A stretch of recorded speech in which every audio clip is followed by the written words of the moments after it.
And now, it's time for another Dice Tower review with Tom Vasel. Hey folks, I'm Tom Vasel, and today we're taking a look at Quodd Heroes.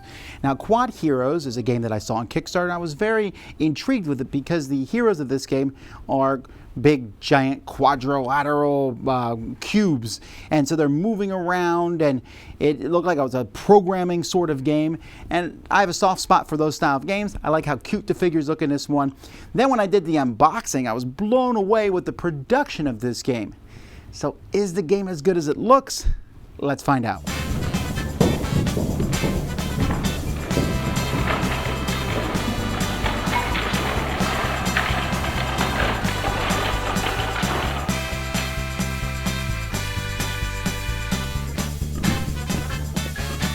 To play the game, you can take one of the scenarios in the book. There's multiple scenarios in here. There's some solo scenarios.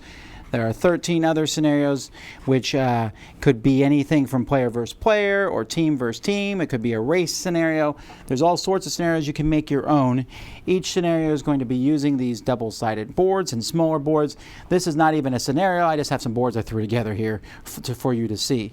Each player is going to pick one of the Quodd heroes: Mayor Trixie, Ard, Captain Zozo, Nim, Ang Min, Ember, Texie Sprockets, Mizu, and Pinky Schweetz, Ofar Stump too. So you're going to pick one of these, and you're going to take the small board. The small board is just kind of a reference board. It shows you all the different sides of your character, and then it shows you kind of what the different tiles you do that you get. On the back, it gives you more specific what different tiles do, very, very specifically for your character. Each person's also going to get a big character sheet. So we can look over here, and you can see that I have Rock Gem Stalker. I have their small sheet and their large one. At the beginning of each round, you're going to take these 5 specific normal movement tiles, and you're going to place them under these different sides. One of them already has something, the Q side. That's using your Q power. And you have 2 figures. One is kind of just to put in front of you so people know who you are. And by the way, these don't come painted. They come looking like this. But this is just kind of for you to move around, look at the different sides, and then you'll have one that will be on the board. At the beginning of a player's turn, the first thing that they're going to do is they're going to power up. There is a huge deck of cards in this game. You don't necessarily use every card in every game. They have dots here at the bottom of them with different symbols, and the scenario will tell you which ones to use. So you're not going to use all these cards in every scenario because some cards will affect certain scenarios other ways. But you have ways to power up which will allow you to do things. I might play this Think Berry Juice, which lets me activate my Q power. There's all sorts of cards in here. And so players can play one of those on their turn. Then they're going to move. Now the way movement works is the very first thing you do on your turn is you tumble. What tumble means is you'll take your cube and you'll move it one space in either direction, basically tumbling. Once you land on that particular side, you will then look at your board and see what movement. So I land on this side here with the pickaxe, and this is going to let me move diagonally. So this side lets me move diagonally, this one lets me move orthogonally, this lets me move in any direction, and I can change direction with each movement. This here lets me continue tumbling, where you'll roll the cube, and this lets you jump. Now, how far can you move? Well, that's based on your board here, the number of movement symbols. So right here you can see that my character has 2 movement symbols. As the game goes by, I have the chance to put more movement symbols down here. So now I would have 3 movement symbols, and so I would move 3. So I just did the thing that does diagonal. I go over here, and I can move 2 diagonally. So I can do that, for example. Now, all sorts of things can happen based on the scenario. You can land in these, which might rotate you. You can land on these arrows, which move you one direction. You can land on lasers, which might do damage to you. You might land on a question mark, and then you'll turn the question mark over, and it might be a button, or it might be an objective, or it might be all kinds of things. And again, these are also chosen by the scenario. You might end up pushing another person. You might fall into a pit. You might go off the board. There's a lot of different things. You might hit a wall and not move at all. So all these things, I'm not going to go over what they do, but there is all sorts of things on the board and all sorts of things you can find, and these are going to affect your movement. So each player is going to do that. At the end of your turn, you will also draw cards. This is once again controlled by this line here, so I can draw one card, but it's possible as the game progresses that I'll be able to draw more than one card. And there's a line of face-up cards, or you can draw from the top card of a deck. Once all the players have gone, everyone's going to pick one of their special tiles. Everyone has these tiles, and you're going to pick which direction you want. So do I want to have draw more cards, or do I want to be able to move farther? I'll put these in here. Sometimes when you play one of these tiles, it will allow you to flip over one of your movement tiles, which will do something special for you. Like, for example, this says when I move orthogonally, I will move an extra 2 spaces. When I move like this, I will draw a card when I do so. When I tumble, I'll move an extra 1. And these are going to be different per player. You also have this Q power, which is going to be different for each of the folks. So whenever I do the Q power, this guy can add basically a hole, a tunnel, or maybe break a wall as he's moving around. After everyone has done that, there's other things in the game too, where you'll be able to draw events each turn. There's an event deck. This event deck also has bottoms of cards, which are going to change based on the scenario. And for example, this round, all heroes may break walls when they move. Replace all tunnel tiles with pit tiles. Discard the current exploration lineup and replace with 5 new cards. Players can't explore this turn. Separate all the boards from each other. Now you have to jump over them. So there's all sorts of crazy things that can happen. Sometimes it will leave an ongoing event, like your movement skills have a maximum move of 1. So to escape the effect of this event, you have to discard 4 cards in a single turn. So these are event cards that will come into play. There's also things that will move in between turns, like there will be these bomb dice that some people can shoot, or sometimes they'll just show up on the board. There's different kinds of bombs with different effects. The number shows how far they will move. There's also sheep that might be in the game. You might be collecting little sheep as part of your scenario.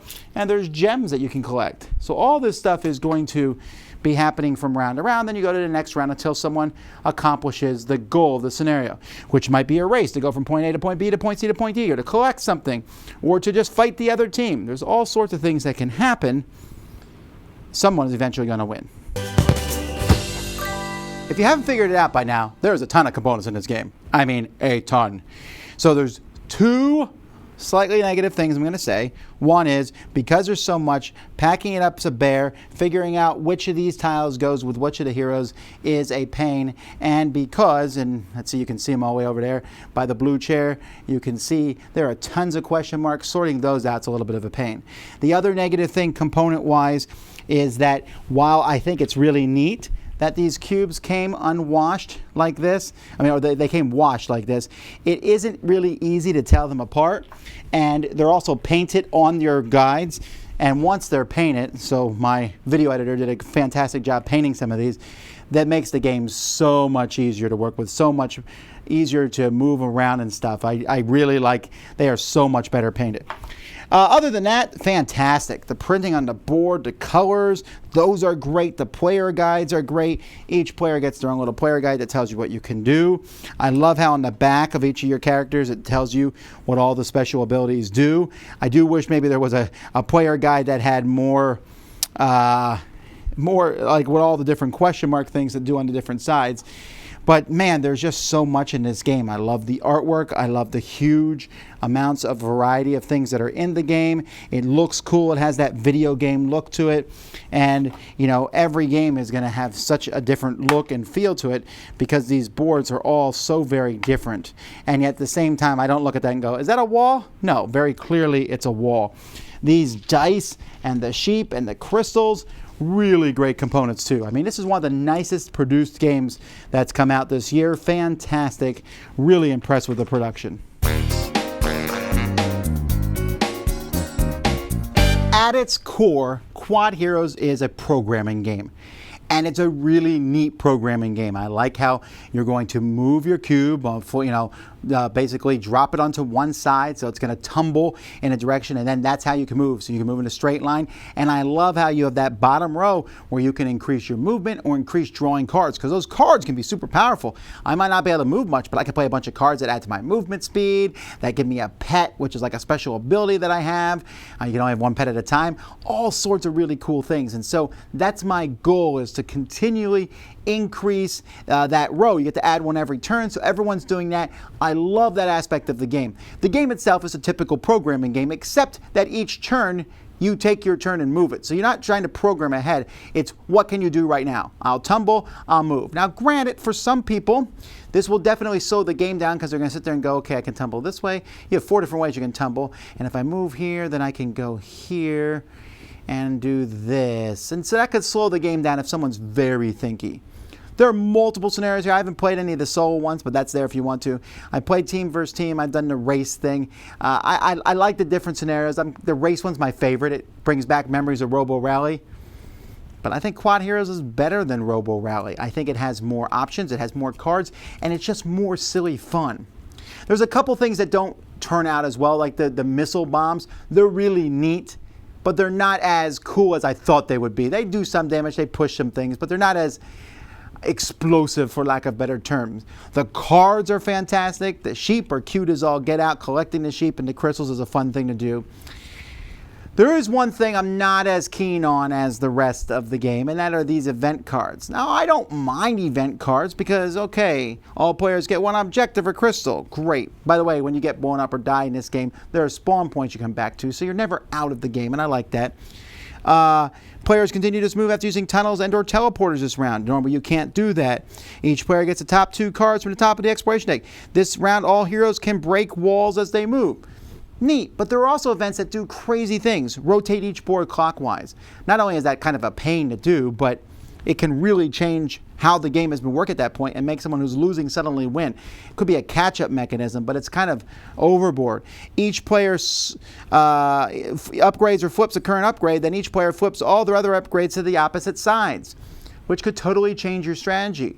But one card in here, the most hated card of this game, each player switches all their place upgrades with the player to the left. Those upgrades stay the same. Now that sounds all well and good, but if you're working in this game and you're working hard to have these upgrades, then getting somebody else's or just having someone else take a turn, it's one of the worst things in the game. If you watch my top 5 things to get out of my face, this is one of those. I hate this card to the point where it's not in my game anymore. That's how much I hate that card. So for me, problem solved. But that is I really dislike that, and some of the events can really throw things off. I mean, you could play without the events, and I think the game would be just as good. You're still sitting there. You're still using that deck of cards as you upgrade stuff and move around. So I don't even think the events are that necessary. Game is good. I like it. I love the production values, but I also like how fast and fun it is and how you're just moving the robots around and upgrading and getting cooler and better as time goes by. Just like Robo Rally, you want small, compact scenarios so you can get them done and over with and then jump into another one. But if you want these big, grandiose things, you have that opportunity there. Again, one of the best productions this year and a lot of fun. Check it out, Quodd Heroes. Dice Tower Judgment approved.